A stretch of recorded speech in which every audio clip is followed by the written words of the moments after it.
ऐसा लगता है कि प्रशांत किशोर ने बिहार के चुनाव में बड़ा खेल करने का मन बना लिया है।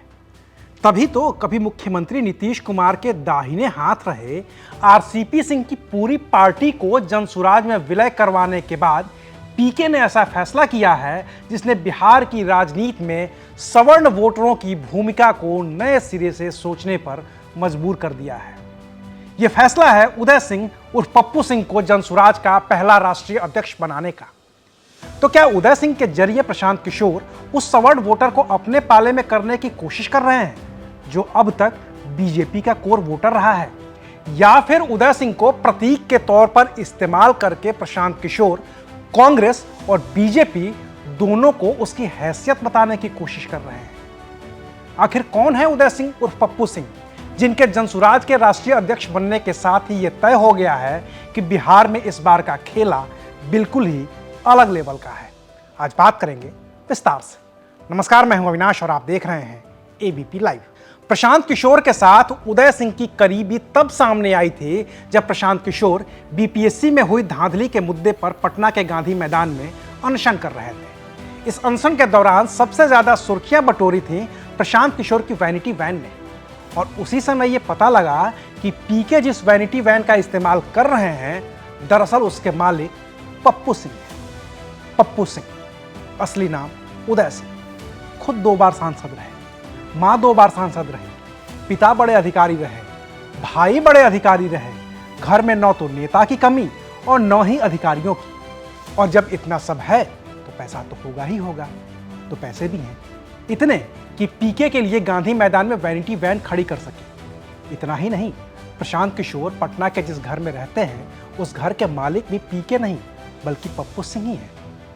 लेकिन ये तो शुरुआती परिचय भर है। अगर थोड़ा तफसील में जाएंगे तो पूर्णिया से औरंगाबाद तक के इलाके में उदय सिंह का राजनीतिक रसूख आपको दिख जाएगा।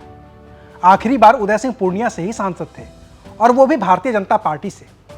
2019 में जब बीजेपी और जेडीयू का गठबंधन हुआ तो पूर्णिया की सीट चली गई जेडीयू के खाते में।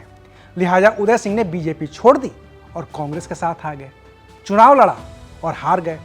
2024 में जब पप्पू यादव निर्दलीय चुनाव लड़े तो पप्पू सिंह ने बतौर कांग्रेसी पप्पू यादव का समर्थन किया और पप्पू चुनाव जीत गए।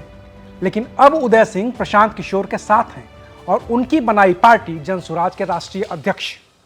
उनका और उनके परिवार का राजनीतिक रसूख कितना है इसका जरा अंदाजा लगाइए। पप्पू सिंह खुद 2 बार पूर्णिया से बीजेपी सांसद रह चुके हैं। पप्पू सिंह की मां माधुरी सिंह पूर्णिया से ही 2 बार कांग्रेस की सांसद रहे हैं। पप्पू सिंह की बहन श्यामा सिंह औरंगाबाद से कांग्रेस की सांसद रह चुकी हैं। श्यामा सिंह के पति निखिल कुमार भी औरंगाबाद से सांसद और राज्यपाल रह चुके हैं। निखिल कुमार के पिता सत्येंद्र नारायण सिन्हा औरंगाबाद से 7 बार के सांसद रहे हैं। सत्येंद्र नारायण सिन्हा बिहार के मुख्यमंत्री भी रहे हैं। सत्येंद्र नारायण सिन्हा की पत्नी किशोरी सिन्हा भी वैशाली से सांसद रही हैं। अगर आपको उदय सिंह के परिवार का नौकरशाही में दखल देखना है तो वो भी बता देते हैं। उदय सिंह के पिता टीपी सिंह बिहार में सीनियर आईएएस रहे हैं। उदय सिंह के बड़े भाई एनके सिंह रिटायर्ड आईएएस और जेडीयू से राज्यसभा के सांसद रहे हैं। उदय सिंह की 2 और बहनें राधा सिंह और कृष्णा सिंह भी आईएएस रही हैं। तो कुल मिलाकर आपको उदय सिंह की सियासी हैसियत और नौकरशाही में दखल का आपको अंदाजा मिल गया होगा। अब यही उदय सिंह जनसुराज के नए राष्ट्रीय अध्यक्ष हैं। पूरी मेहनत से काम करके अपनी बातों को